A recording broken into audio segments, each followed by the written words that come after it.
Happy New Year, everyone. What's up, 2021? Happy New Year. Yeah. How's your New Year, Sarah? It was eventful. I got to go out, so that was Wow. exciting. I got to see my friend. How about you? How did you spend your New Year's Eve? It's pretty quiet. Just had a wine and then went to One sleep. lang.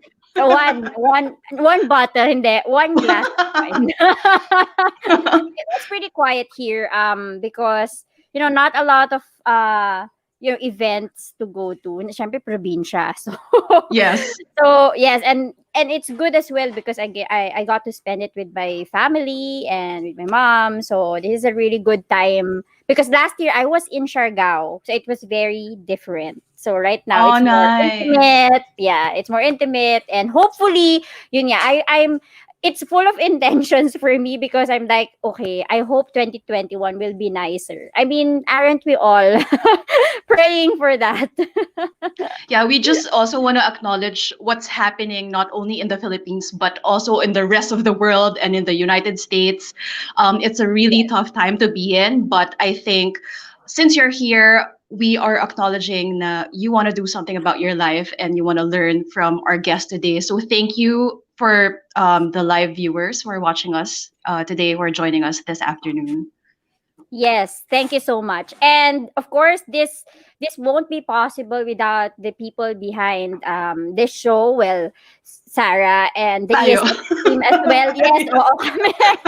And the ESM and for those people who supported us since the beginning. I mean, we started this crazy idea back in 2020. So 2020 is not that bad actually. So there were so many things that happened, yes, bad things, but also good things, and those are the memories that we want to remember, and we want to be an inspiration for us moving forward. Okay. Bago tayo maiyak. So again, hello and welcome to the Future of Women Web and Work, a show that puts the spotlight on entrepreneurs and industry experts so they can share lessons and insights that will encourage an honest conversation around what it takes to build a life and business that you love in the post-pandemic world. So we are your host. I'm Suzie, and Sarah on the other screen. We are here. We created the Future of Women in Web and Work to create an online community that brings together women from all over the world who are prioritizing their dreams, personal growth, and living a passion-fueled life. So this show is a place for us to collaborate, to ask questions, to share, to keep each other accountable, and support one another as we do what we love, whether it's business, an artistic pursuit, or an alternative lifestyle. And as we mentioned, we're very grateful for our partner. We have a special partnership with ESME Philippines, the first e-learning marketplace in the country. Yes. So again, my name is Maria Suzette Abela. You can call me Suzie. And I'm the chief passion coach of the modernmaria.co, where I coach and mentor starting women entrepreneurs to turn their passion into business ideas. Okay. So watch out for all our projects this year. Woohoo! And I'm Sarah Fernandez. I founded the Next Wave Co., a strategic consultancy offering advice, marketing services, tools, resources, confidence, and the motivation to sustainable SMEs wanting to launch or scale their eco brands in Asia. So follow Suzie and I on social media, the Modern Maria Co. and the Next Wave Co. So say hi in the comments and tell us where you're tuning in from. For those who have been following our journey since the beginning, as what Suzie mentioned, we started a group called Passionate and Empowered Women Entrepreneurs, and now we've migrated to a public YouTube page and a public Facebook page called the Future of Women Web and Work. So do follow us in those pages. So Yes. more than just this show is very special because we are both into promoting social entrepreneurs, especially in 2020 when we started the whole show, right? But Yes, I this show is agree. very special because it addresses a particular a need, a problem, particular to the Philippines. And Mm-hmm. also I think this would be closer to your story, Suzie, because Yes. your parents are farmers. Is that correct? Yes. Well, we don't own a farm, pero we love we have a small garden. That's about it. But I'm surrounded by farmers. Like I'm surrounded by all our relatives are farmers. And yun nga, the neighborhood, the community is just full of farmers. Yes. And we are going to talk more about that topic today. So, more than just addressing food security, the community supported agriculture model of Sierreza bridges the long standing gap between farmers and consumers that resulted in unsustainable production and consumption patterns in the Philippines' agricultural industry at present. So, by promoting fair trade and sustainably grown products, Shereza not only helps in marketing produce of marginalized farmers directly to consumers, it also grabs the opportunity to promote mindful consumption by educating us consumers on how our food is produced and learn more about the farmers that grow our food. They are Mhm. able to do this by keeping a healthy relationship with their partner communities of marginalized farmers, offering them training, farming support, marketing support, and access to information about their customers in the urban areas. And in return, Shereza is able to understand their situation and needs better, that helps them provide the help they truly need in order to regain their confidence in their livelihood, and eventually stand on their own feet. So let's meet the woman behind Shereza, Miss Che Abrigo. Yoo-hoo! So Welcome glad to to the have you on the show, show. Che. Everyone. And Che, you are tuning in from where? From Los Baños. Yes, so hometown. No, this is your place. Is that right? Sorry, did you Again, hear me? sorry. Your home. I mean, Che, this is your hometown, right? It's Los Yes, Baños. it is. It is. Tubong Los Baños talaga. Yeah. Yes. Okay. So we're gonna talk about that as well, because before we go to the advocacy, and I'm pretty excited. Sarah and I are very excited to do this since last year.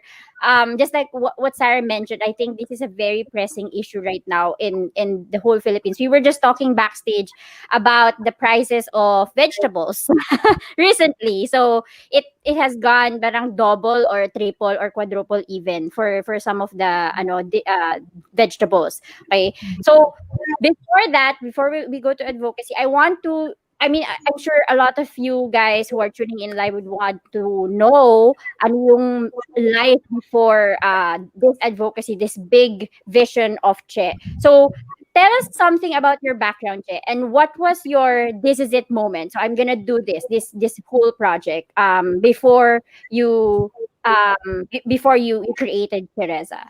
Mhm. So, I studied chemical engineering here in UP Los Baños. Well, siguro doon nagsa-start na it's not really because I want to take up chemical engineering, but it's because Right. my friends also took up chemical engineering. So, Mhm. anyway, so we had this dream na after graduation we will apply to corporations and dream the life after grad na corporate life. You will have your Yes. own car, you will have your own house, and Mhm. yes, I did reach those goals, pero in the end, naig pa rin yung kagustuhan ko na serve sa communities. Kasi back in college, I was involved in Ugnayan ng Pahinungod. It is a volunteer organization that Mhm. exposed me to helping the kids in the community. So, nagtuturo kami sa communities at hinahanap-hanap ko yun. So after 3 years of working in the corporate world, I finally decided na yes, money is good, but it's not enough. So I Mhm. stood Mhm. up for this jump, and sabi ko I need to survive at least another 5 years without any stable income. So I saved up before quitting, and I quit. But not, I quit in a good way naman. I explained to my Mhm. manager this is what I want. So after that, ang isa sa mga in-advise sa akin is kailangan before I jump into something na sa community work, I need to equip myself. That's why Mm. I took up postgrad studies in environmental science sa New Mhm. Zealand para Mhm. ma-connect ko yung chemical engineering part to environment to the communities who are in in the mountains of the Philippines mostly. So Mhm. long story short, it took me a few more years before I finally felt that I was ready to put up my own initiative, this advocacy. Mhm. Before kasi after the postgrad, I joined different NGOs as in medical missions. Isang buwan kaming nakadeploy sa kabundukan ng Aurora. Tapos as in Mhm. nakasabit kami sa military truck. Ganun talaga Mhm. tindi. But I loved it. I love the feeling yung feeling na kapag dating mo sa sobrang hirap ng journey toward papunta dun sa community, but when you get to the community, the people are waiting for you, and it's like it's the first time they felt cared for, or they felt appreciated or loved. And sabi ko, this Right. is what I want to do for the rest. Aw. So, the more na na-convince ako to set up something that is more sustainable, as much as donations are super, super helpful, mas maganda, I thought of something na kasi syempre, the communities, although they appreciate, tawag dito, relief goods, pag ginawa ng long Mhm. deep inside, bumababa na yung self-worth nila kasi hingi na lang sila ng hingi.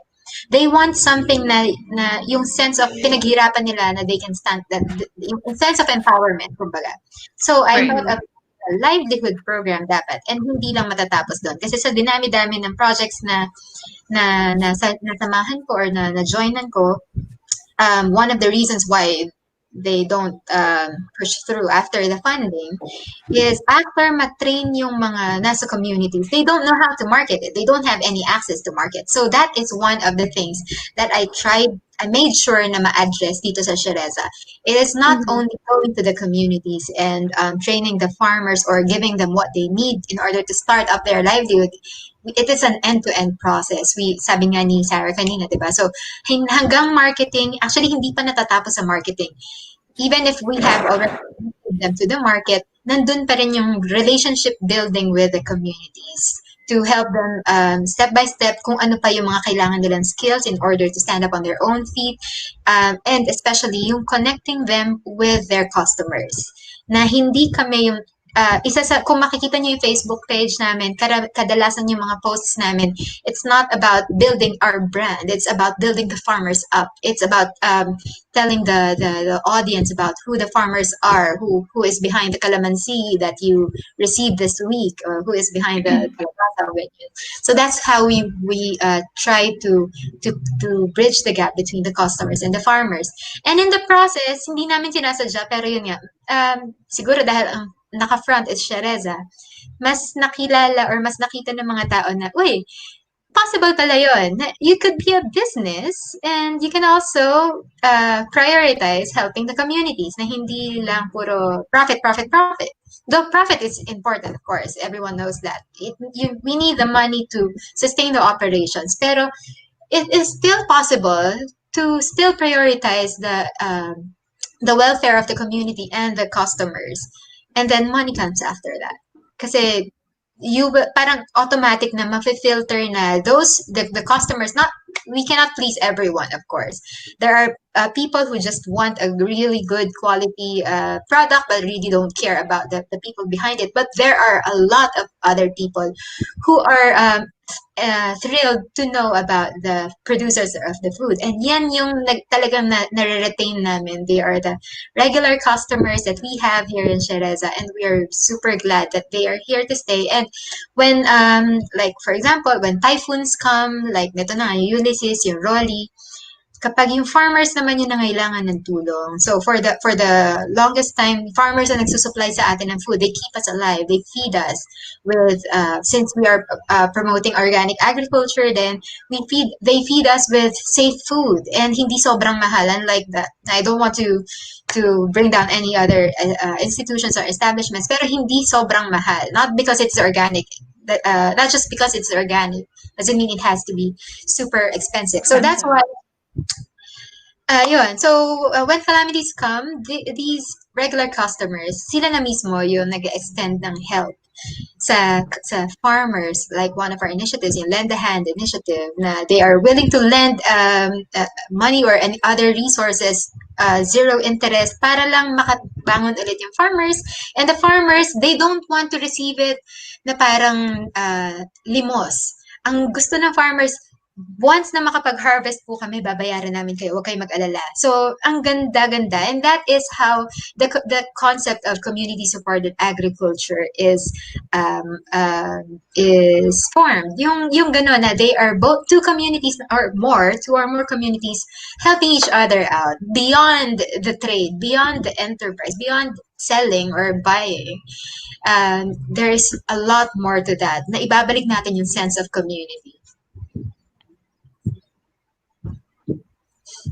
Mute. Nakamute ka. On mute, sorry. I can sense it is really her passion because I can, for this one question, she started talking a lot of things about the farm, the community. It's so nice because honestly, I feel like we do need more of Che, or not just Che, but we need more people like Che to lead this kind of initiative in the Philippines. And we share the same DNA, Sarah and you. We're coming from the corporate world, and I'm sure that your experience in the corporate is something that became important as well in your role right now. Is that right? Yes, definitely. So what were you doing before in the corporate? So just to ask. Yung role ko before is more on project management. Kaya medyo madali na sa akin yung ginagawa ngayon. Yes. It's about managing the funds, managing human resources, managing yung logistics, everything, the time, So, yun, dun sobrang laki ng role ng background natin sa corporate. So, it's not that corporate, hindi natin sinashun away yun. Ang dami nating natutunan doon na that makes us or that enables us to do what we are doing now. Exactly. So we won't skip that part for sure.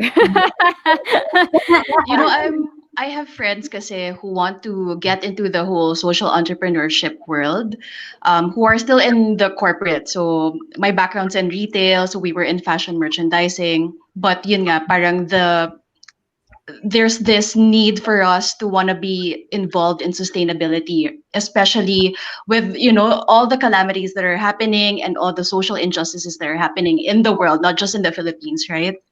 So I'm curious to know your motivation, kasi some people they're motivated by passion or interest, and yun nga, for you saw a cause that you deeply cared about. And for someone who wants to be a social entrepreneur, is it necessary for them to go into the whole, you had your master's in sustainability, right? Environmental science. Environmental science. Or can we help directly? Can we put up an initiative such as this without ever going the master's route? Yes, hindi naman, there's more than one path papunta dito, and from here there are also multiple paths kung paano mo gustong i-continue yung ganito.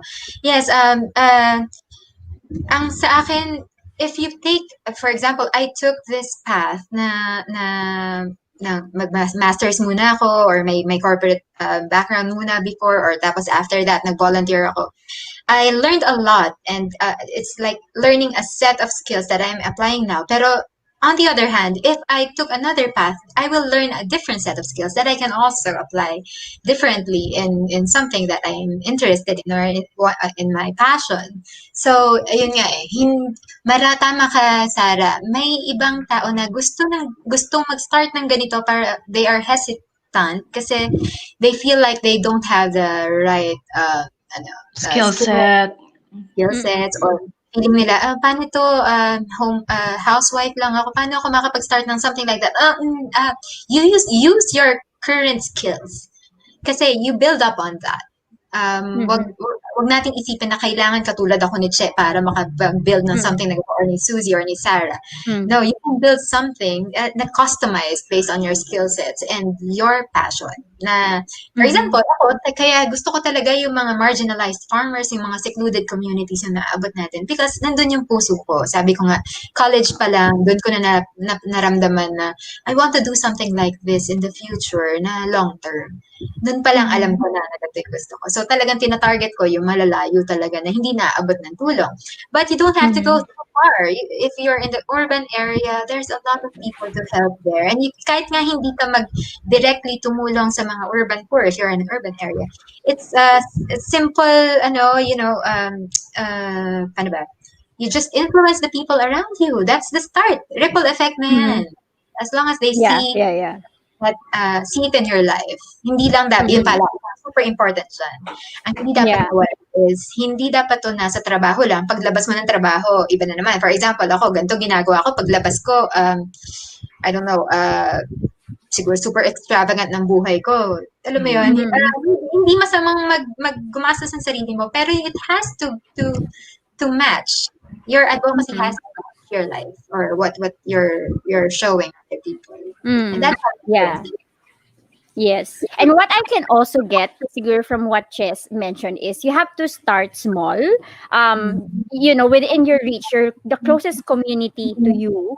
I think that's the best place to start because you are directly affected with that community. So with the skills that you have and the community that you belong to, you can make a huge difference. So that's what I'm getting from Chess. Yeah. Yes, and I'm slightly veering away from the questionnaire, and because I just want to highlight then when Chess started, she started alone.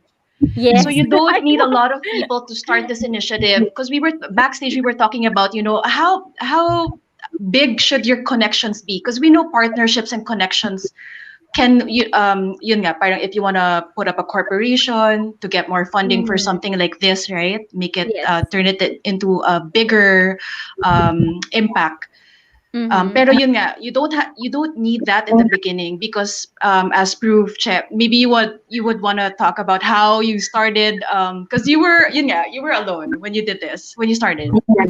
Definitely, sobrang makakatulong if you have connections and if you have, resources na alam mo kung paano sila i-utilize, it will really accelerate yung progress and how you build up whatever your advocacy is. Sa case ko, siguro, ako na lang siguro yung isa sa mga isolated cases na kung hindi naman ikaw masyadong maraming connections or network, you still can do it. Though slowly, super slowly though. Sabi nga ni Suzie kanina, I started small. I started alone. Pero I stayed, what I made sure was I stayed true to the reason why I'm doing this. And soon enough, the universe just, nilalatag na lang sa harap ko yung mga kailangan kong tao. Yes! I love that! Seryoso talaga. Nalala lang ako sa langit, sabi ko, Lord, hindi ko pa hinihiling sa'yo to. Ito na yung kailangan ko. Ganun talaga. Ako naniniwala ako doon. Me too. Strongly enough sa isang good cause. And hindi ka magpapakorrupt sa kung ano man, like sa pera o kung ano man. Yung mismo yung universe na ang tutulong sa'yo na maabot yon. Kasi ang ating gusto ay makatulong sa iba. And, isa sa mga noble causes na I think, I know other people are a bit sensitive about this, pero there is a God who sees your heart. And kapag nakita niyo yung intention mo, syempre hindi lang to puro maghihintay lang tayo. Nandyan yung gawa. Gawa lang tayo ng gawa and just trust that the people you need, everything you need will come through. Yun nga lang, pag mag-isa ka nag-start, wag din masyadong atat. Na wag ka mawawalan ng loob na kapag, halimbawa ako nung una, alam nyo ba, nung unang harvest ng farmers, mag-isa lang ako naglalako ng mustasa sa Los Baños. Meron ko sa sakyan, tawag ako sa mga tita ko, sa churches na kakilala ko, mga churchmates. Kailangan naman ng mustasa. Ang dami ko may isang buong ganun yun. For a few months, ganun yung ginagawa ko. Pero, yun nga if you are happy with what you're doing, hindi ka mawawalan ng loob doon. And yun, later on, marirealize mo ano yung dapat gawin to level up a bit. Hanggang sa, yun nga, hindi ko na namalayan. After 4 years, nandito na kami sa kung saan man Sierreza ngayon. And we still want to build up. Pero, yun nga, we'll get there sana. And yung mga ganitong platforms, malay ko ba na i-invite ako ni Suzie dito na, wala ay maging isang reason for us to level up again. I don't know. So, yeah. Yes, I agree. And I actually, for those who are listening, I think yun, tama yung sinabi ni Che, na parang, I think we need to honor the messy beginnings, the ugly beginnings. I mean, it's not really ugly, pero, you have to it's humble, I would say. Yeah, it's humble beginning, yes. Kailangan mo talagang pagtrabahuan at the start. And hindi siya glamorous. The beginnings is always messy and ugly and humble, but you have to go through it for you to be able to appreciate what you have now. Because consistently, if you do things, the world will open up so many opportunities for you. For those who are listening and wanting to start any business, any initiative that you want, ganun talaga ang start. Yes, ganun talaga yung start. Tama yun. It's not glamorous at start. So parang, don't be afraid to get down and get dirty.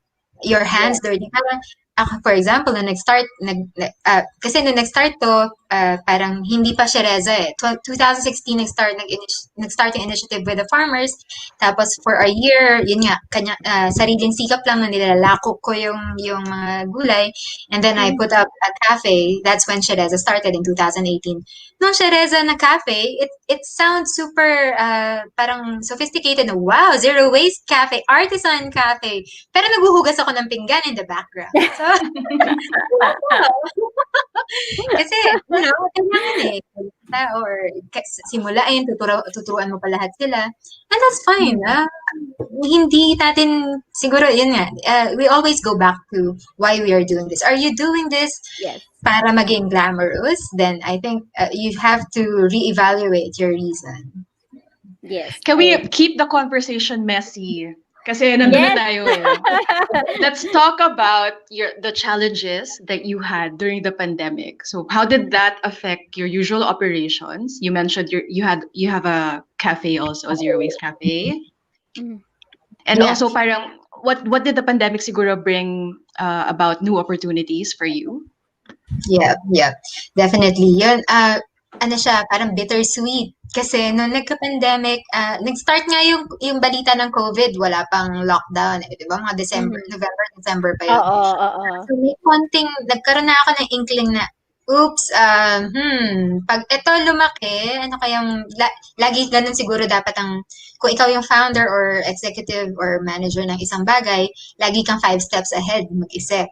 So inisip ko na, kapag ganyan, anong pwedeng mangyari? So medyo na pumasok na sa isip ko na, worst case, we have to close down. 2 branches kasi yun noong 2019. Meron kaming branch sa Maginhawa, sa Diliman, and meron dito sa Los Baños. And yung Maginhawa, bago pa lang yun, 6 months pa lang yun. And isa sa mga una kong naisip is, worst case, kailangan kong isarado yung nasa Manila para makapag-focus ako sa Los Baños branch. Yun pa nga lang iniisip ko. I didn't even think na I had to close down the Los Baños branch too. Pero, so nga, tinry namin na masakit na sa puso ko na isarado yung sa Maginhawa. Kasi yun nga, nakakuha na kami. Yeah, ang dami na namin na parang super regular customers doon. Nag-start na mag-build up. Papunta na rin sa ROI and ganyan. Though, ano lang yung pera. Pero yung customers talaga yung ano ko doon. But we had to let go of them. Nung nag-focus ako sa Los Baños, we tried to keep it kahit nag-lockdown. Lockdown ng March, April, right? Tapos, pero habang nagiging worse yung pangyayari, inisip ko na ano ang pwedeng gawin? Ang pinaka hindi pwedeng mangyari ay mabitawan yung farmers. Yung customers, they will understand. They can survive without the cafe or the gulay, but the farmers cannot. Hindi natin pwedeng bitawan. So,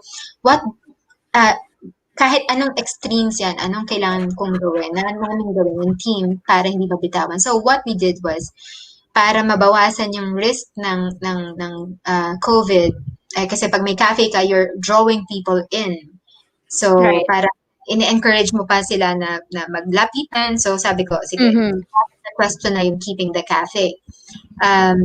But how do we keep the produce of the farmers na nasasell siya? So, meron kaming mga business partners, pero those are not enough. So, then came the idea of having a mobile market. So, yung mobile market, una inisip ko pa, mobile cafe. Pero ang hirap, sobrang hirap pala na. So, nag-start kami, mobile palengke muna.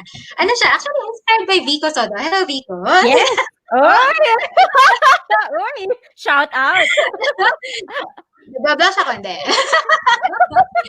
So, nung nakita ko yung mobile palengke, sabi ko, why not? It's not a patented idea. And maganda na maraming gumagawa doon. Especially, yung mga senior citizens or yung mga PWDs na customers namin, hindi makalabas talaga. But they want to have access to the vegetables, especially the vegetables, organic vegetables na chemical-free. So, nag-invest na lang ako. We closed down the store. Nag-invest ako sa isang sasakyan. Mobile palengke yung kinalabasan. Blessing in disguise, sabi ko nga kay Suzie is, hindi ko rin inakala, pero imbes na lumiit yung volume na makuha namin sa farmers, doble, triple pa.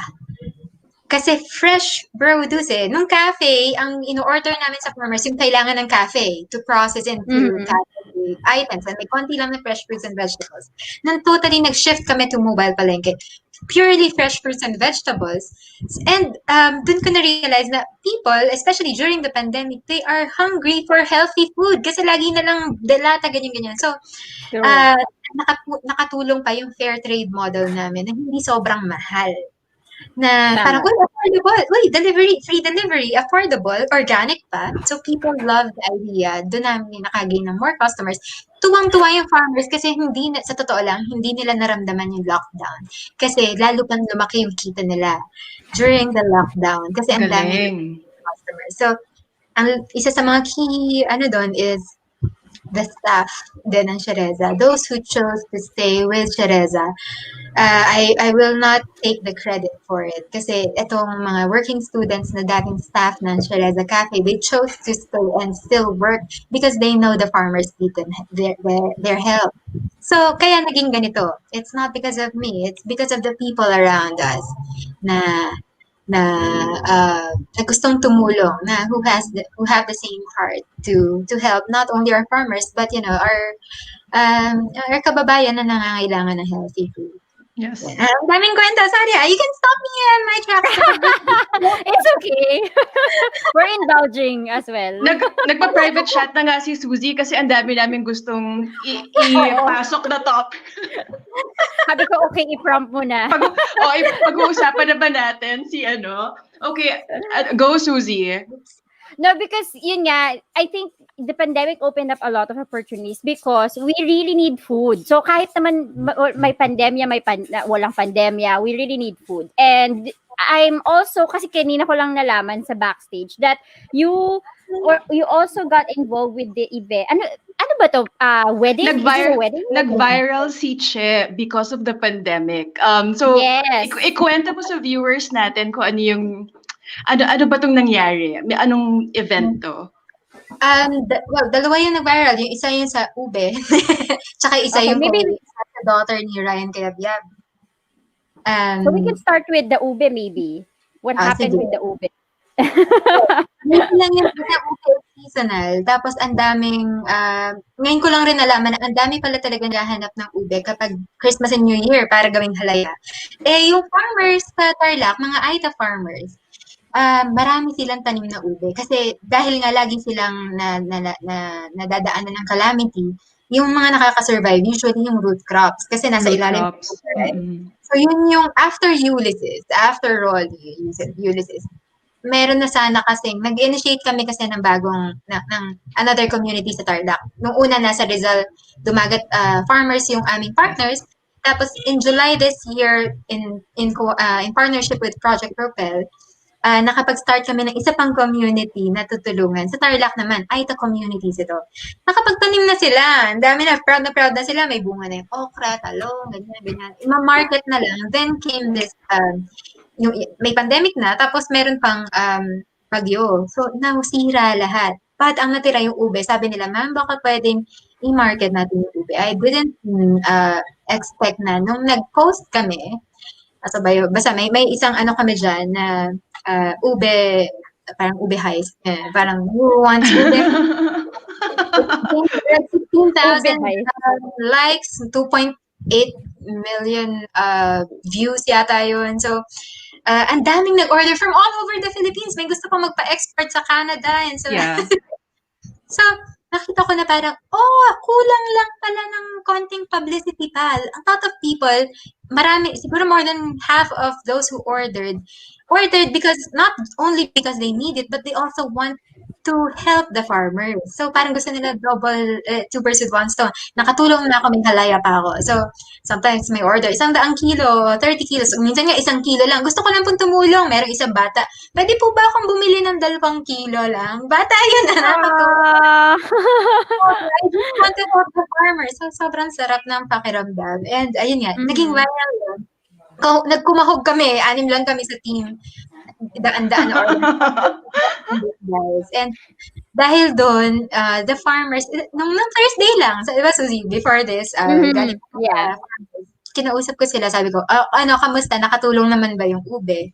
Sabi nila, ma'am, ang sarap ng Pasko namin dahil meron kami ube. So, yun, ganun kalaki ang impact ng pagpili natin sa local farmers natin. Pagpili natin na we are consciously choosing the food or where we get our food na mas doon tayo sa mas makakatulong. Tapos isa naman, isa pang medyo nag-viral is hindi na naman namin in-expect na may isang customer umorder ng ube rin and other gulay na para daw sa wedding nila. Ang dami nila in-order. Ilang sako yun, hindi lang siguro 10. So, giveaway daw sa wedding. Sabi ko, napakagandang idea. Sobrang gandang idea. Tapos ako pa mismo nag-deliver doon gabing-gabi na. Ginather namin yun dahil nga ang dami nilang order. 2 communities yung natulungan nila. Community ng Dumagat sa Sierra Madre and yung Tarlac. So, combined products yun. Dinala namin isang buong van yun. Dinala namin sa kanila. Kinabukasan, basta nung wedding mismo, 2 days after, nagulat na lang ako, dami nagtatag sa akin, parang pinost ka ni Ryan Cayabyab, ha?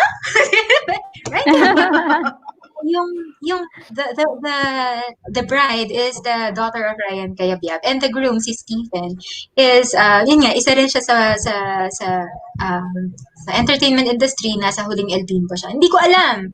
Nag-uusap kami, yun na pala yung background nila. They're very humble. And yung idea nila ng wedding nila, super duper humble, super ganda. Hindi sila bumili ng expensive flowers na itatapon lang kinabukasan. Yung kanilang giveaways, hindi yung itatabi mo lang sa cabinet mo na may mukha nila. Hindi. So na naka-flash na yan is si Miran Itorza, siya si Ryan Cayabyab in real life. So, yan, kita nyo na hiniram pa nila yung signage namin na Sierreza. Bago umalis yung guests, binigyan nila tig-isa ng bayong. Get all the vegetables. Sa mga viewers natin na ikakasal this 2021, baka magkaroon kayo ng idea na yes, pwede nyo ba to i-implement? Kasi more Mm-hmm. brides and grooms are, I don't know, parang they want yung hindi nasasayang yung ginastos nila for their wedding. No. I mean, Yeah. nag-shift na yung mindset ng mga tao when it comes to consumption and yung gastos, diba? Exactly. So this is really something sustainable that you can do in any event, in your birthday or a big celebration such as your wedding. Yep. Super. Ang ganda-ganda. Kahit nga ako, nagulat din sa idea. Sila yung, as in, idea talaga nila yan. Hindi ako yung nag-push.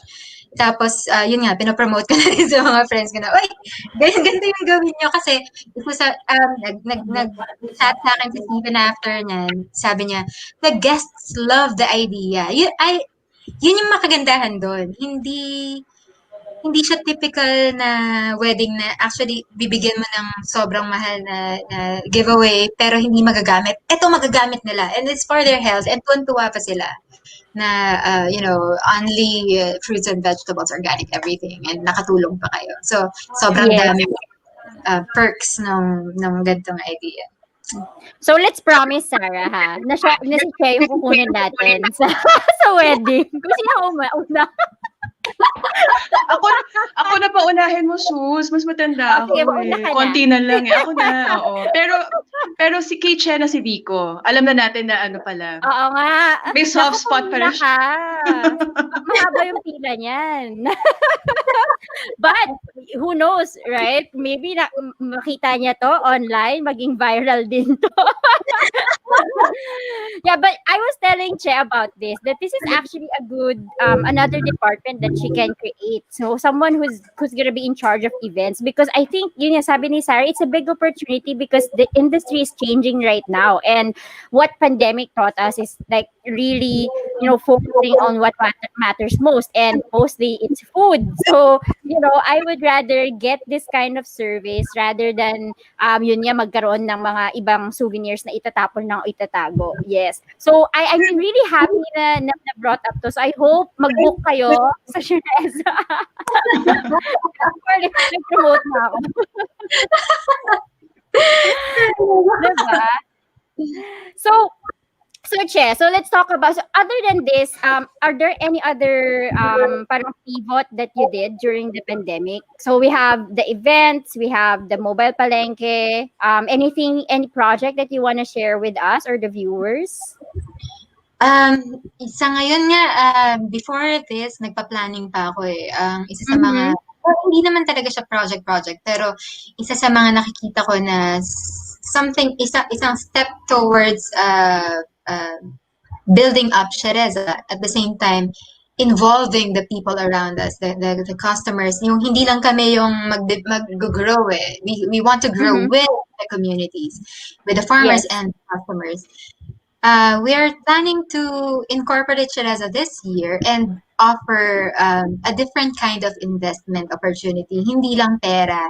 You can invest you can invest your time, your skills, for something na hindi pwedeng monetary, of course, kasi this is a business and some people really want to grow their money in a good way. So yes, there is yung opportunity na yun, but also I want to open the options of investing your time and skills to help the farmers and to help grow this initiative para mas maraming tao yung or mas marami yung maka-access sa ganitong klaseng service. It's mostly service yung binibigay namin is connecting people and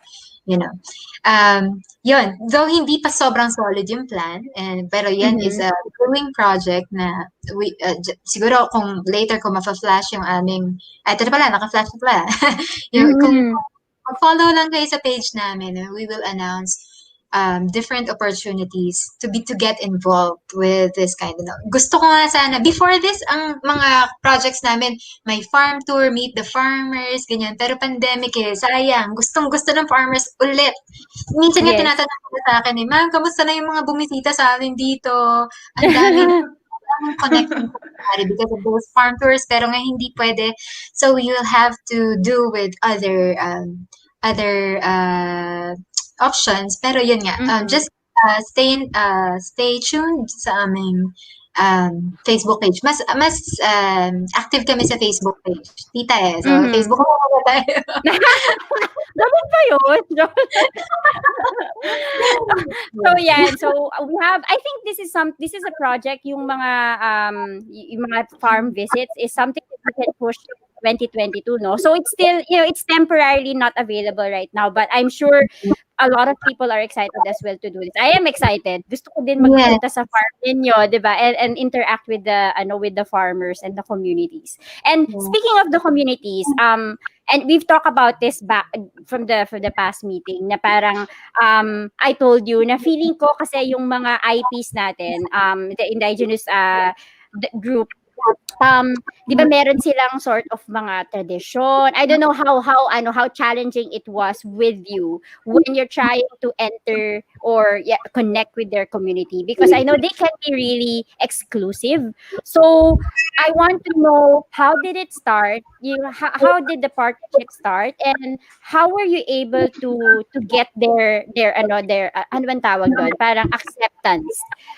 Because Yes, kasi 'di ba, napag-usapan din natin that ito yung nagiging in ngayon na support local, we are caring for this community. But there are capitalist people na who can really take advantage of this community. So how do you make sure na how did you start with that kind of genuine partnership with those people, and how are you able to get their trust para mabuo ninyo tong initiative na to?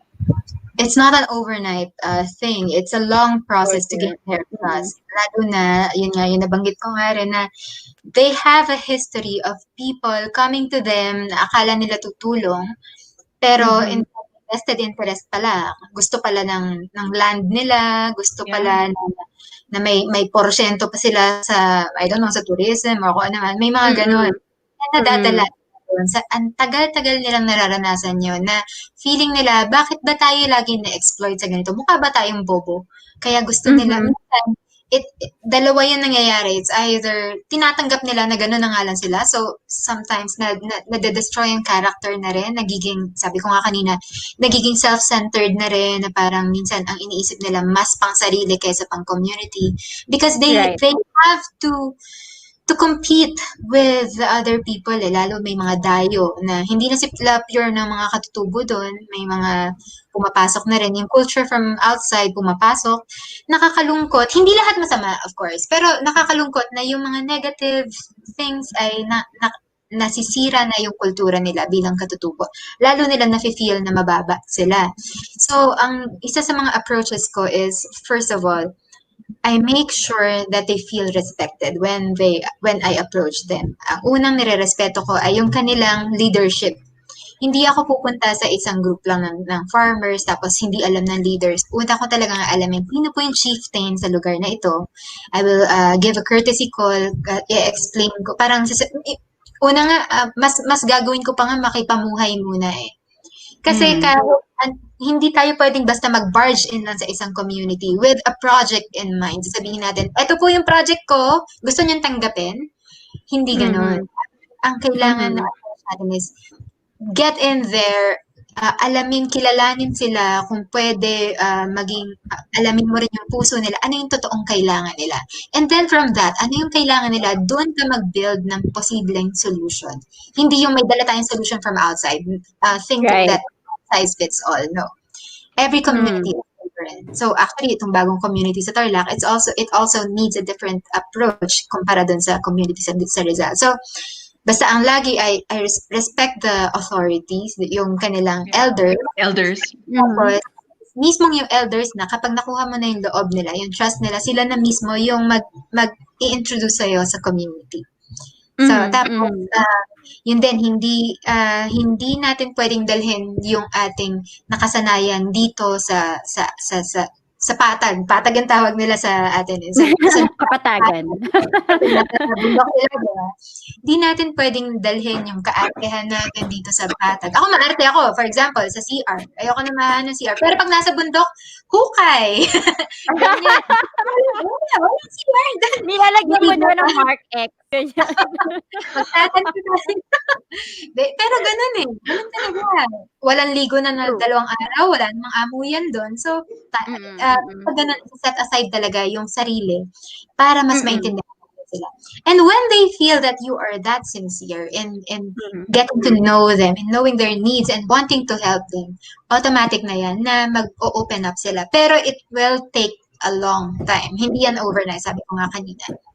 And tutulong yung experience ko with volunteering sa iba-ibang mga NGOs and even ng college na talagang dinideploy kami for weeks, even months sa communities na kung tayo ay empty cup, hindi tayo nagmamarunong na tayo yung may alam ng lahat. Hindi. Kailangan nilang maramdaman. Lagi ko pinaparamdam sa kanila na gusto kong matuto sa kanila.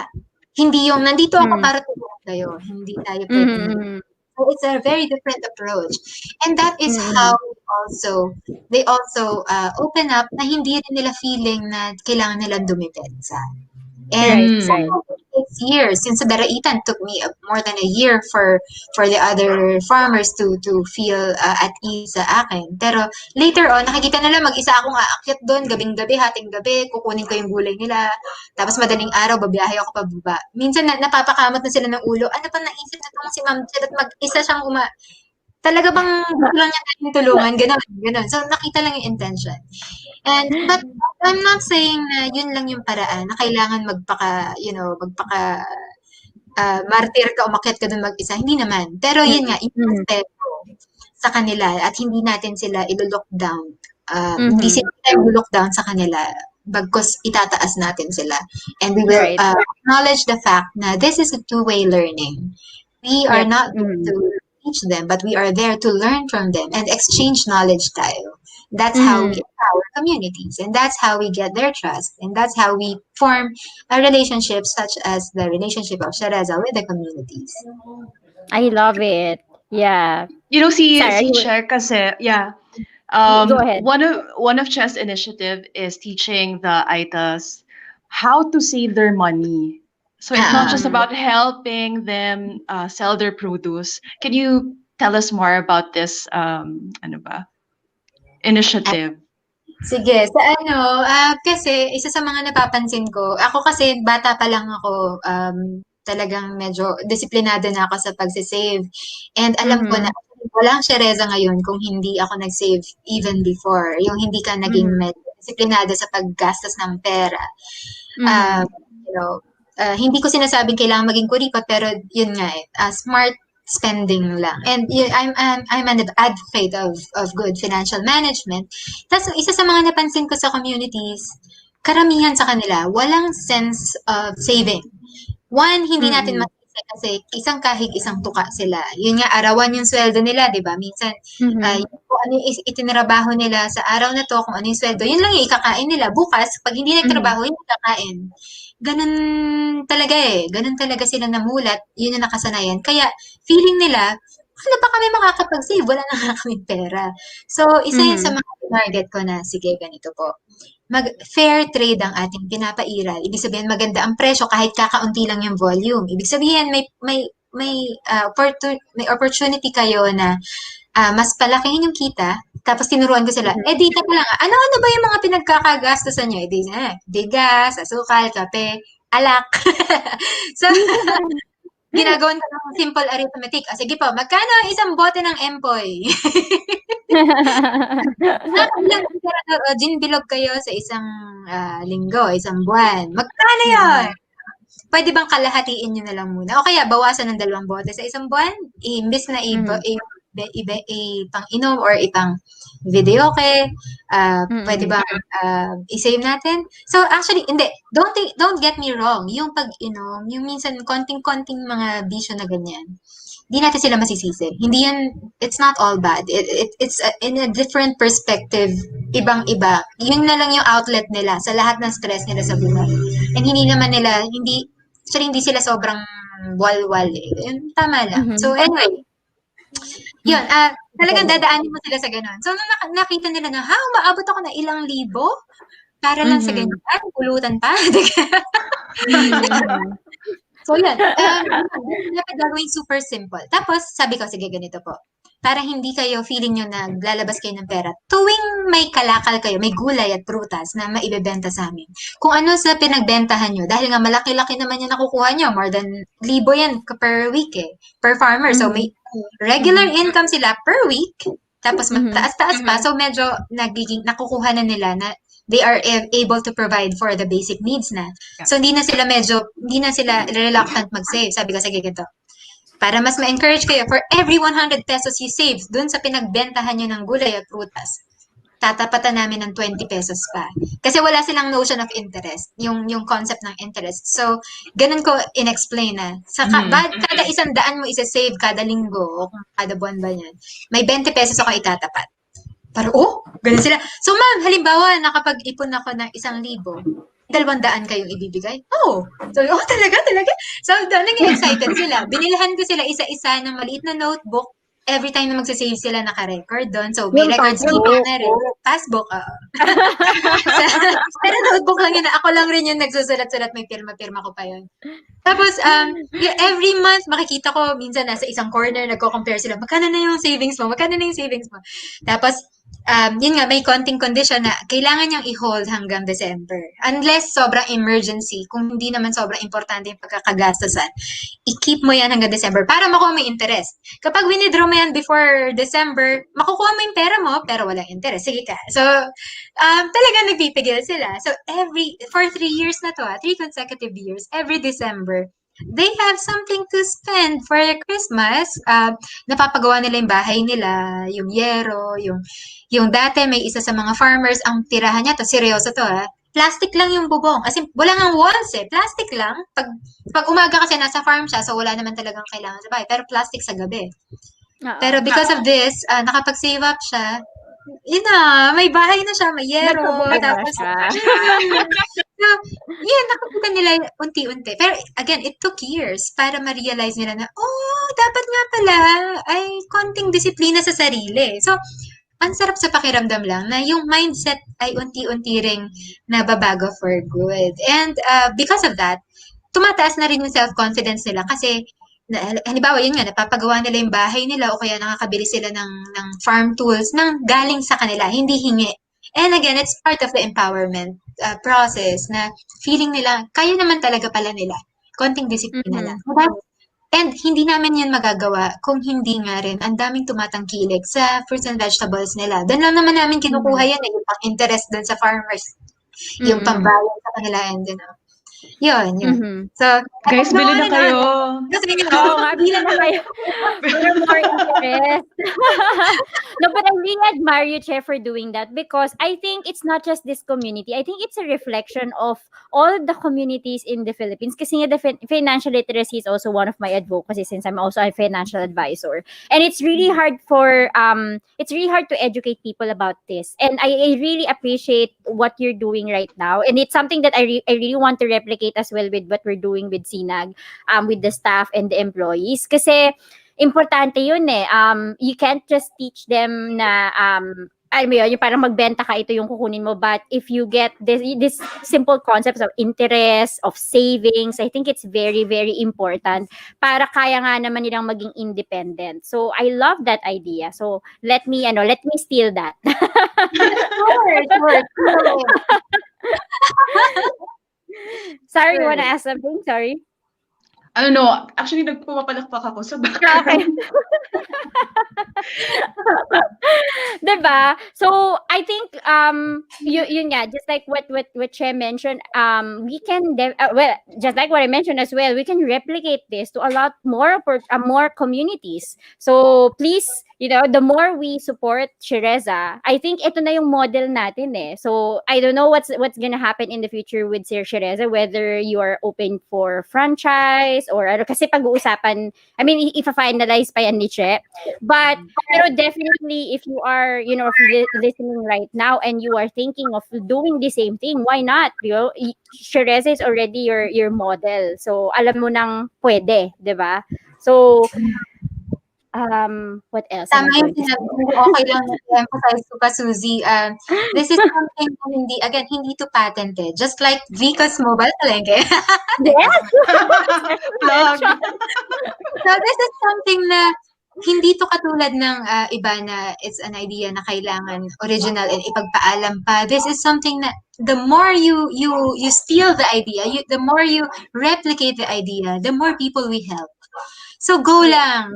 I-replicate nyo lang all you want. You don't have to carry the name Sierreza. But if you want to, dahil medyo established na and mas kilala na iba tao, okay din yun. So again, sabi nga ni Suzie, pag-aaralan ko pa kung paano yung best way of approaching that.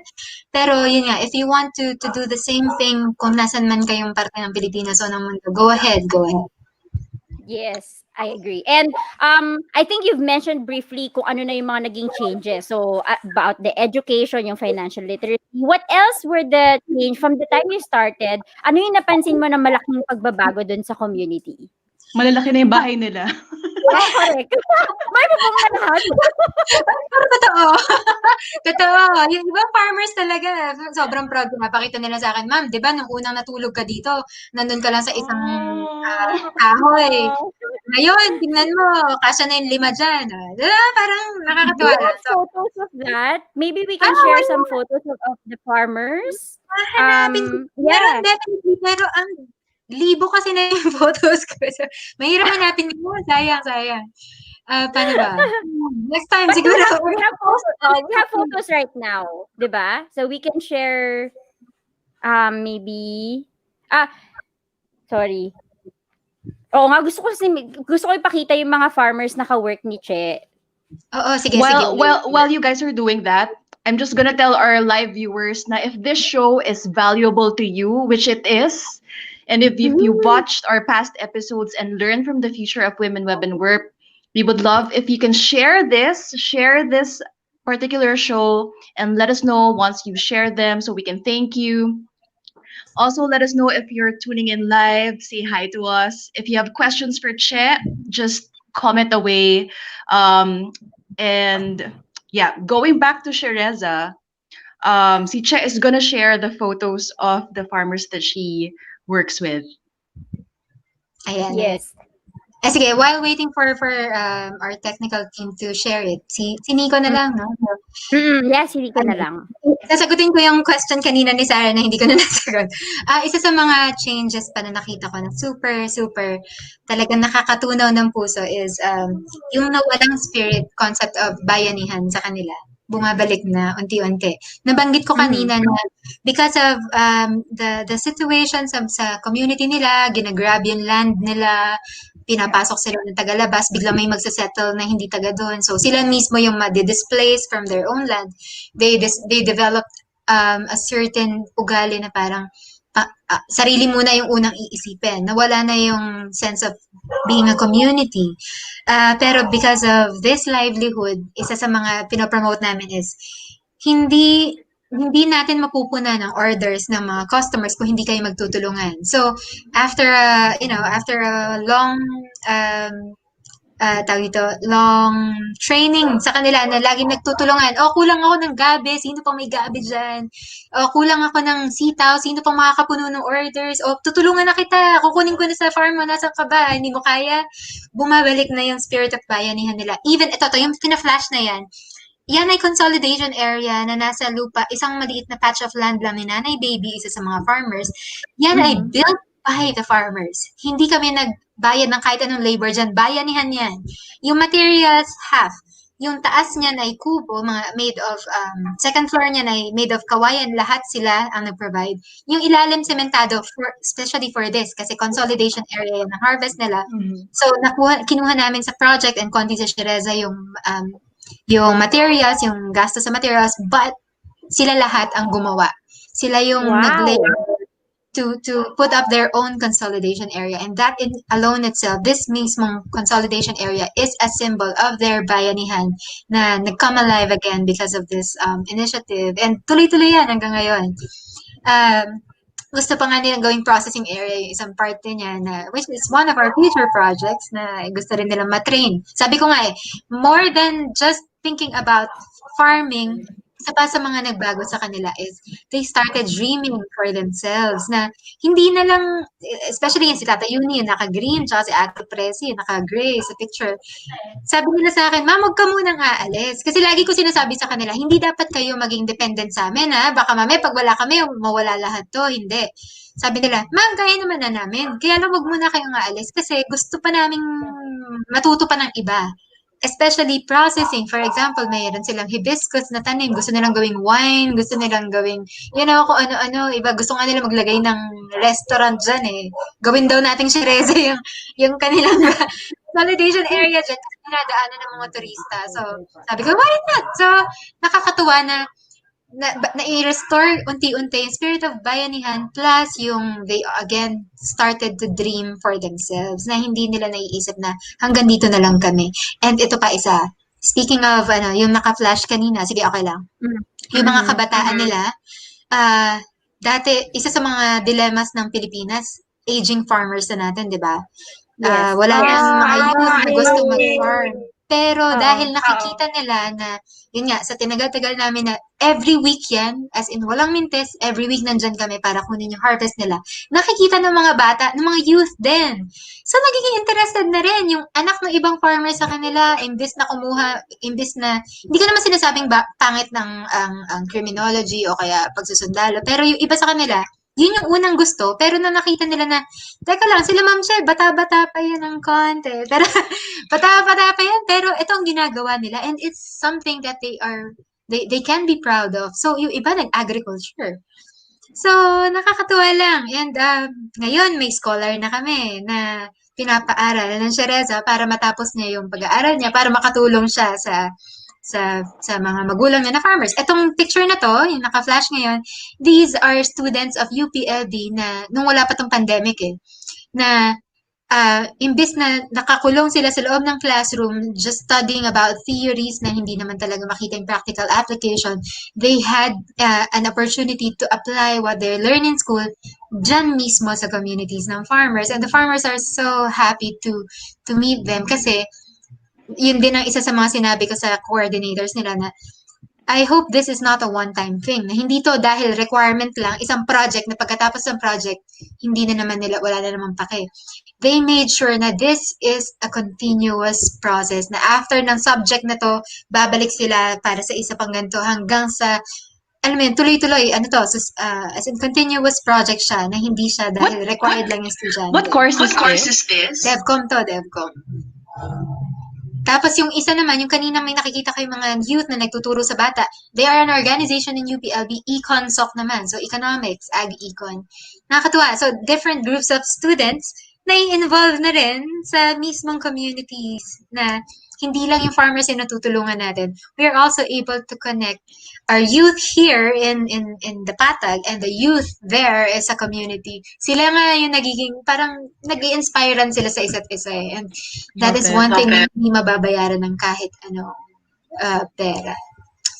Yeah. So ito si Tatay Ingra, he's the oldest farmer, he's 73 years old now. Yun, nasa likod si Gian, kalaro ko yan. Yeah. Ito ako, nagda-drive ng van. So, wala namin pandemic yan, pero nagde-deliver kami ng gulay. Yung iba sa mga gulay, farmers mismo nag-donate. Sabi nila, ma'am, i-donate na natin tong ibang to sa mga nangangailangan sa ospital, sa ganyan, sa mga COVID. So, yun. Pag-usapan natin yung challenges mo kasi nabanggit mo na yung ikaw yung nagda-drive, ikaw yung nagde-deliver at kumukuha ng produce yourself. Minsan gabi pa at minsan mag-isa ka lang.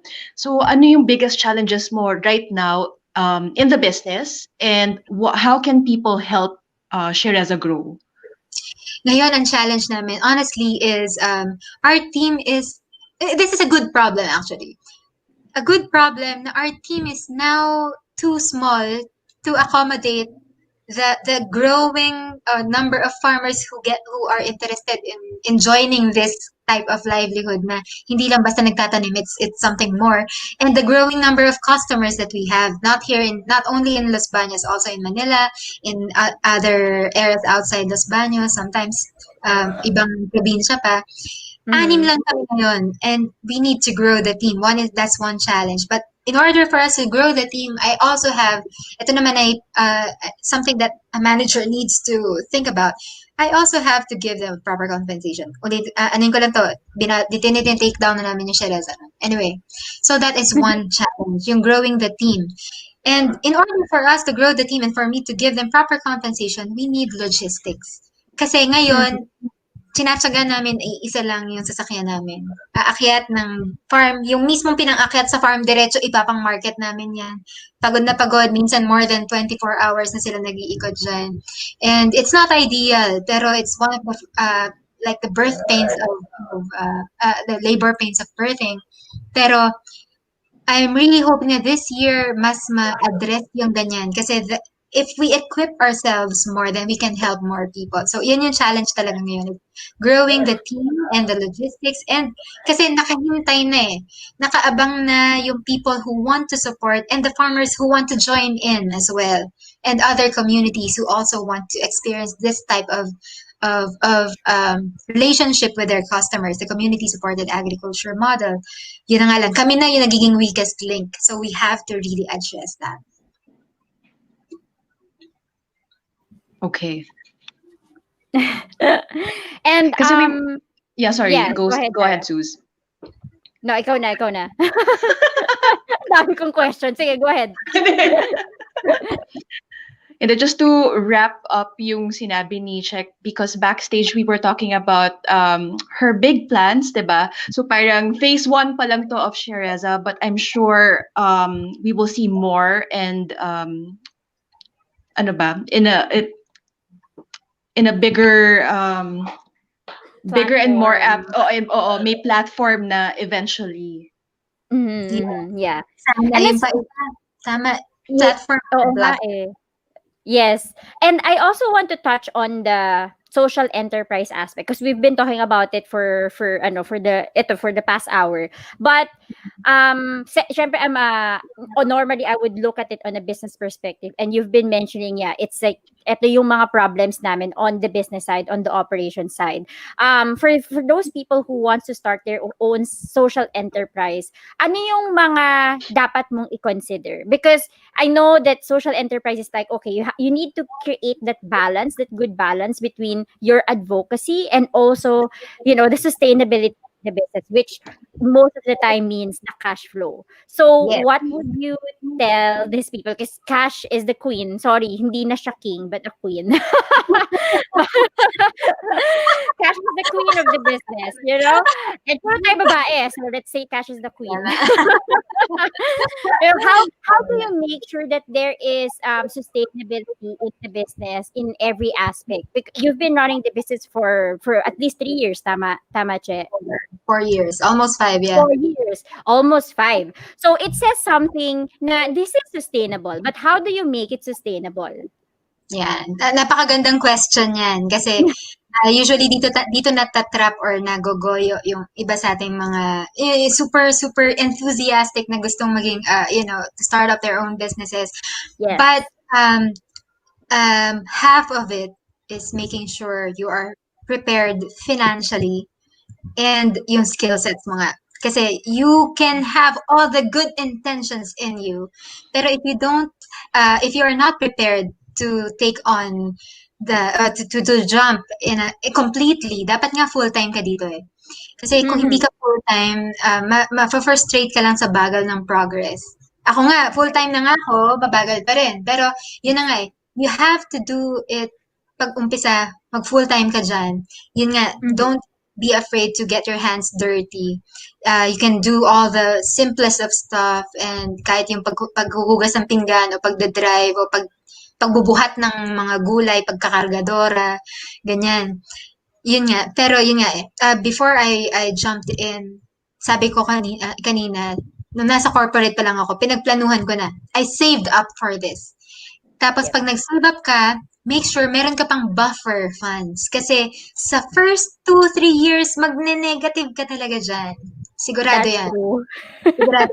Unless meron kang sobrang malaking backer or napakaganda opportunity to make it profitable. Pero sa normal circumstances, mangyayari yun. So you have to have a good buffer para saluhin yun. At the same time, have like kahit basic management and financial knowledge sa management, financial management, at saka sa mismong especially people management, brush up on those skills first before entering. Kasi you can be very good in financial management, pero pag hindi mo kayang i-manage yung people, kasi you will need people to run the business with you. So umpisa pwedeng mag-isa ka, pero later on you will work with people, even customers, diba? They are part of the people management.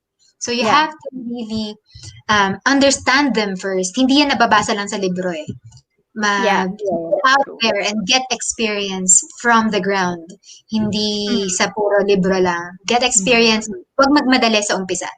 Parang sabi nga nila, parang 80% of the job is sharpening the axe. Sharpen your axe first. So pagpalo o paghataw mong ganun, malaki na agad yung parang significant na agad yung magagawa mo. And at the same time, kapag nakikita mo kasi na may progress, kahit gaano pa kaliit yan, yung iyong social enterprise, that is also one of the things that can keep you going during times na sobrang hindi mo alam kung itutuloy mo pa. For me, isa sa mga nakaka-encourage sa akin na ituloy pa is yung farmers mismo ayaw bumitaw. Sabi nila, ma'am, kahit yung iba sa amin nag-quit, kahit tatatlo lang kami o 5 lang kami matira, wag kayong susuko kasi hindi namin to susukuan. Kasi this is the first time we ever felt na kami yung dahilan sa project na ito. So, isa yun sa mga pinaghuhugutan ko ng lakas ng loob. You, in a social enterprise, especially if it's a social enterprise, you have to know or to identify a reason or reasons to continue. Always know your why. Kasi lagi at laging may panahon na gugustuhin mo nang mag-give up. And kailangan meron kang very, very strong something to hold on to. Whether that be faith, love for other people, or yung self-worth mo, self-worth ng ibang tao. But you really have to have a very solid core. I agree. Wow. Wow. That's the only thing we can say. I know, right? Okay. So I think we're wrapping up this session, although I don't want to.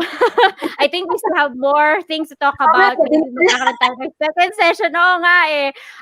But I do appreciate having you, Che, here. I think you're deeply rooted on your purpose with the agricultural pun. and that's what I admire about you. And I think this is going to be a really inspiring session for those who will watch it later. Please. So I'm taking notes myself. So make sure you don't want to miss this session. And where do we find you, Che? In case, we want to extend help, some of the viewers would want to buy the goods or, magkaroon ng partnership with you. Yung Facebook page talaga yun yung pinaka-central communication namin. You can message our Facebook page, yun nga, Sierreza's Community-Supported Agriculture.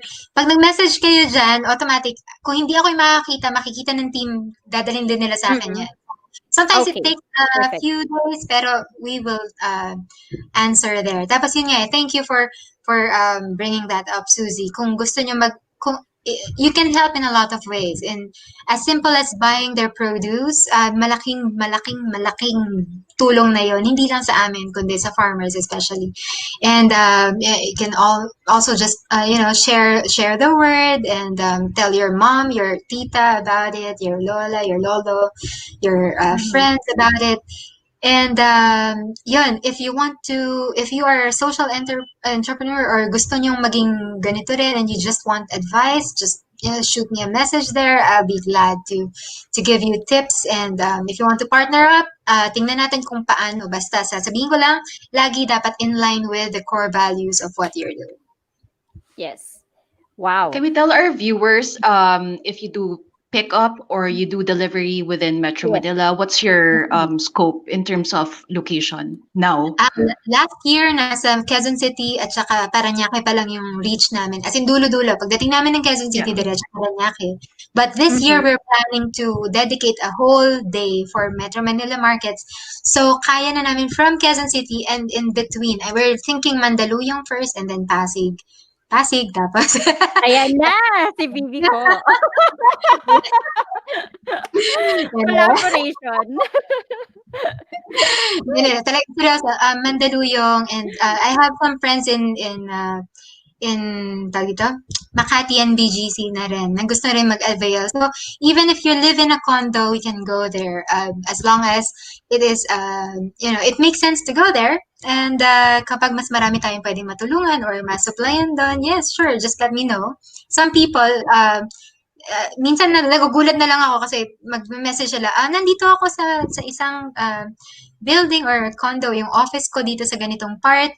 I want to encourage my office mates or my yung nasa condo namin, pwede bang i-pool ko lahat ng orders? Tapos order kami sa inyo. Sabi, sure. Mas maganda yung ganun. And we're not after, again, we need to get to have a revenue or sales, pero know this that we are more after the connection with you. It's not just a simple selling of fruits and vegetables. We want to connect with you, and we want to connect you to the farmers and the farmers to you. Yes.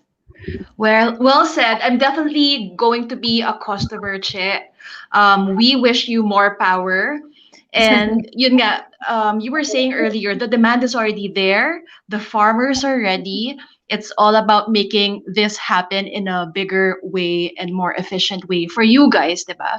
So, Mm. guys, if you've enjoyed today's episode, there are more content like this at ESME's Facebook and YouTube pages. And please follow the Future of Women Web and Work on Facebook and on YouTube. If you think this episode will help someone you know, don't forget to share this to your friends and please share Shereza's page. They're on Facebook and on Instagram. And we'd love to know your biggest takeaway from today's topic. So just type them in the comments, whether you're watching this live or you're watching the replay of this. Kasi alam namin maraming matutulungan tong episode na to. So thank Yes. you again, Chef, for finally having the time. Kasi ang hirap niyang i-ano eh. Oh, lagi siyang nasa bundok. Oo. Thank you. Thank you. Kapatagan. Mas thank you. Really, I enjoyed this. I enjoyed sharing with you and talking with you. And I hope the viewers also enjoyed listening to us too. Yes, of course. Oo. Marami akong natutunan. And I love having this conversation with women like you. Kasi nga ang daming we appreciate this the humble beginnings and all this relationship building. So and even on the business perspective. So ang daming if you are listening today and you are thinking about starting your own, so this episode alone can give you a lot of insight on how to get started. Especially it's the new year, it's the perfect time to plan your year ahead. Maybe it's something that has always been brewing in your mind, at the back of your mind, and this is a sign. Please accept this as a sign. Sana nanonood din si Mayor. Oo nga. Why not, di Mayor, ba? baka kailangan niyo ng fruits and vegetables dyan. For sure. Ikaw daw maglalako. One thing I would also suggest is yung mga bakers, 'di ba? Kasi I got inspired by the ube halaya. And ang dami ngayon nagbe-bake ng mga ube pandesal, everything ube. 'Di ba? So this is a good network as well. I think maybe a lot of the orders are also coming from these people. Yung mga biglang naging baker or nagkaroon ng time to do their passion, biglang naging baker during the pandemic. Pero madami. Yeah. Diba? So, there you go. There you have it. Sarah, I want to know your biggest takeaway for today's episode. Ang dami. Pero siguro number one would be that you can start alone, but you need connections and partnerships eventually because at the end of the day, we can't do an initiative like this, an impactful initiative alone. And that we always go back to our why, because if we don't have a strong why, yun nga, parang there would be moments where you want to give up, but your why will take you to a higher and more ano ba? A higher level. Elevate.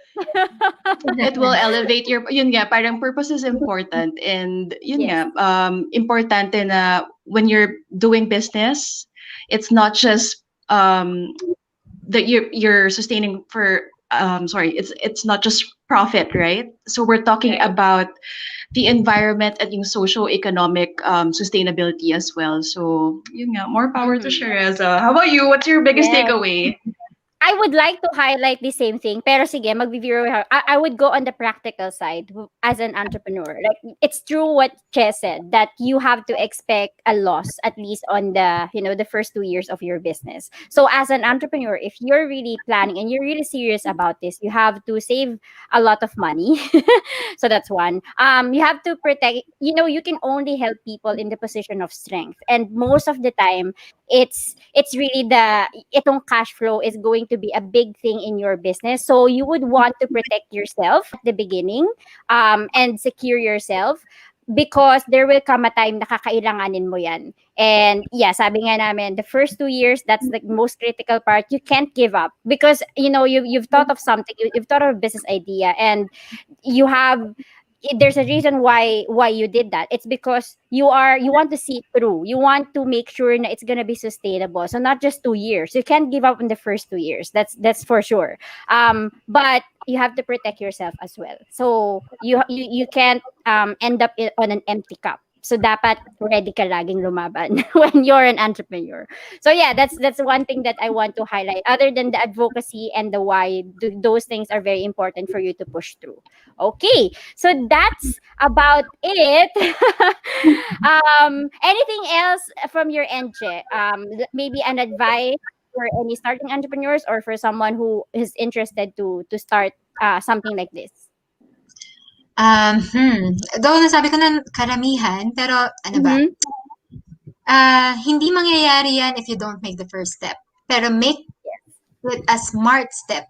So make sure that you take a smart first step. Don't think too much about it kapag sobra napaparalyze ka. So overthinking leads to paralysis. Pero yun nga, you heard about the basics. You have to have your finances in check, yung meron kang buffer and your skills as well.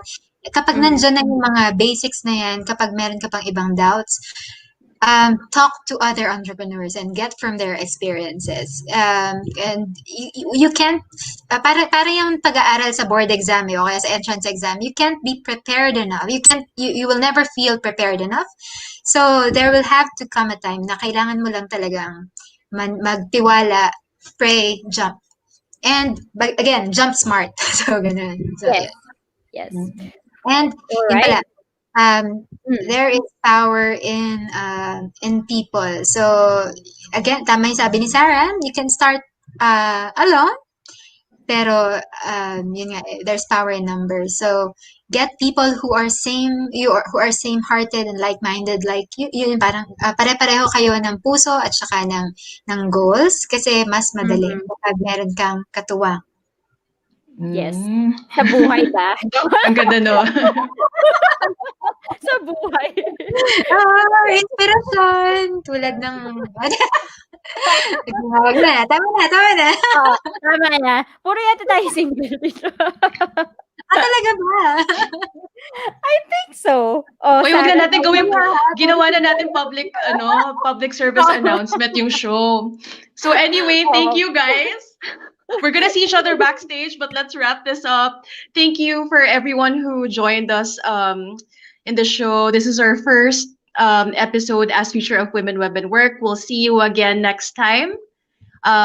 This is Sarah. And this is Suzie.